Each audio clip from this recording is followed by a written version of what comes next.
Welcome sa Dries TV. Kung interesado ka sa ganitong news, huwag kalimutang isubscribe ang ating YouTube channel. Maraming salamat! Welcome back again sa ating YouTube channel mga kakimpaw, and sa update natin ito ang pag-uusapan natin ay tungkol sa mga importanteng ganap kina Kim and syempre kay Paolo Abilino.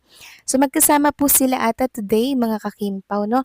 Kasi parang wala po si Kim Chu sa It's Showtime. Pag-uusapan natin kung bakit wala siya sa It's Showtime dahil meron po tayong nakitang balita o call dito mga kakimpaw na siyang ikakatuwa po ng lahat. Pero bago natin pag-usapan yan, maraming salamat muna sa inyong patuloy po na pagsuporta at pagsubaybay sa mga daily update natin. Kaya sana po hindi kayo magsawa mga kakimpaw. Pero bago po ang lahat, babasahin ko muna itong isa lang na napili kong komento. Kaya sana po itapusin niyo ito hanggang sa dulo. Mula po ito kay Ginang Annalyn Hiccup. Sabi niya, afternoon Dries, kung ano yung pinag-uusapan nilang dalawa, sila lang ang nakakaalam pag hindi ba in English. So masamang lalaki na mukha ito, yung di pinautang ni Paolo at hay nako, wag pansinin ng mga ganyan. Sorry ka kahit anong sabihin mo. Matibay ang mga Kimpo fans. Always nakasupport kami at nandyan sila Dres para ipaliwanag ang lahat. Kaya sa ating mga senior, wag basta-basta po maniniwala at sa buntis issue kay Kim. Tigilan na po natin, hintayin natin pag di na siya pumasok. Chucky on buntis nga. Happy 1st August everyone and the Kim Pao forever. Tama po kayo dyan, Ginang Annalyn Hiccup. Lagi tayong andito, lagi kaming andito para po ipaliwanag ang lahat ng mga nangyayari pong issue sa mundo po ng social media. Bago maniwala, puntahan nyo muna kami mga kakimpaw. Bago kayo magtampo or magalit kay Kim and kay Paolo. Okay, wag tayong paniwalain dahil alam naman natin na sobrang dami pong gustong mapaghiwalay si Kim and Paolo Abilino kasi sila lang yung tambalang ngayon na super sikat and talaga namang pinag-uusapan. Kaya ang layunin po ng mga bashers, pabagsakin po sila mga kakimpaw. Ganyan po sila katindi. Kaya maging strong at panatag lang tayo always per Kim and Paolo. So maraming salamat po sa inyong komento. Ginang Annalyn Hiccup, God bless at mabuhay kayo. So eto na nga, pag-usapan na natin mga kakimpaw, mga topic na nakalap natin sa update na to. At unahin na nga nating pag-usapan ng ganap kay Chinita Princess. So kanina, sinilip ko po ang It's Showtime mga kakimpaw. Nalungkot lang ako kasi wala po si Kim Chu, tama po ba? Baka kasi mamaya lumabas si Kim Chu sa huli. So wala naman po akong nakita. Ngayon, ang katanungan po ng mga Kimpo fans, bakit wala po si Kim Chu sa It's Showtime ngayong araw po ng Sabado? So sasagutin po natin mga kakimpaw ang tungkol dito. Huwag kayong mag-alala dahil meron po tayong nakitang ilang picture ganap ni Chinita Princess ngayon at malamang sa alamang kasama niya po dito si Paolo Abilino.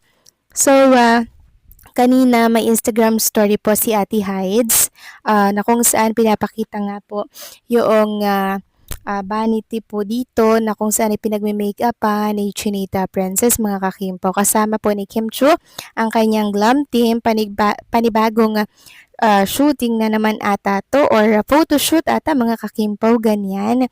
So parang may pa day 1 kasi mga kakimpaw meaning pag may pa ganyang countdown day 1, day 2 ganyan. Ibig sabihin parang sa movie ata to.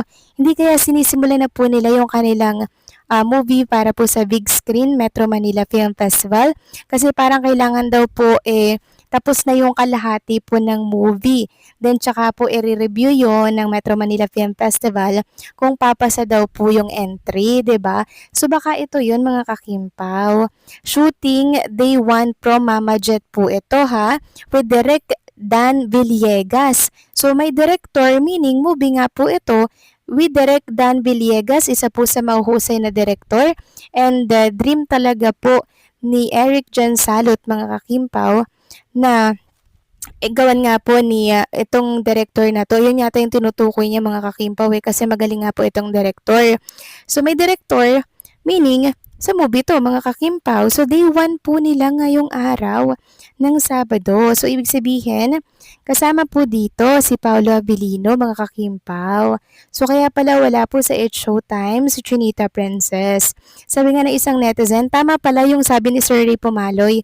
Mag-start na mag-shooting ang Kim Pao, si Dan Villegas pala ang direktor. Akala ko si Directonet Jade One. Baka silang dalawang mag-direct kasi magjowa yan sila at magaling yan sila sa drama under Was Production with Pau. I hope makipag-collab ang Star Cinema kasi magaling sila sa marketing and promotions. Good luck Kim Pao, take care, and God bless. So ayan mga kakimpaw, napakalinaw po na day 1 shooting po ni Kim and Paula Avellino with Direk Dan Beliegas para po sa Metro Manila Film Festival. Nako, nakakatuwa naman at nakaka-excite ang balitang to mga kakimpaw. Sabi pa ng isa dito, just keep quiet for now. But you know, there's a Kim Pao movie, so if it really make it into the MMFF, this would be my first time lining up for a December movie. And it truly be our reunion at the cinema. It's like I wanna have a get-together with old friends. Ayan mga kakimpaw. Ngayon pa lang excited na po ang mga Kimpaw fans. So reunion daw po ito ng kanilang mga friends. Magkikita-kita sila sa sinihan watching po ng Metro Manila Film Festival entry ni Kim and Paolo Avellino. So sino pa kaya yung mga makakasamang artista dito ni Kim and Paolo Avellino, mga kakimpaw? No? Nako, nakaka-excite. Sobrang nakaka-excite naman to. Sana po ay makapasa to sa MMFF entry, mga kakimpaw, no? Dahil syempre, sayang ang effort ni Kim and Paolo Avellino dito pag ito po ay naligwak. Pero hindi naman ito masasayang kasi parang ipapalabas din ito sa sinihan pero hindi na po for December 25. Basta babawiin din po nila yung kinita dyan sa oras na hindi po ito mapili para sa Metro Manila Film Festival. Pero hopefully mapili, 'di ba? Kasi alam naman ninyo ang mga Kimpaw fans, malakas po ang supporting powers niyan. Talagang maglalabas sila ng milyon-milyon, 'di ba? Para po magpa black screening mga kakimpaw, 'di ba? Tapos isasama yung mga kaibigan, mga kakilala, ganyan po katindi ang mga Kimpaw fans. Kaya sana po mga kakimpaw ay ipagdasal natin na mapili po ang movie entry ni Kim and ni Paolo Avellino. Kaya sa mga nagtatanong kung bakit walang Chinita Princess sa Showtime ito po ang rason mga kakimpaw, may shooting po sila at day 1 po nila ngayong araw po ng Sabado. So pag may day 1 mga kakimpaw, syempre may mga susunod pa po yan. Kaya asahan na po natin na madalas wala po si Kim Chu sa Showtime. Pero wag kayong mag-alala, andito lang kami para po magbigay at maghatid ng mga latest happening po for Kim and Paolo Avellino, mga kakimpaw.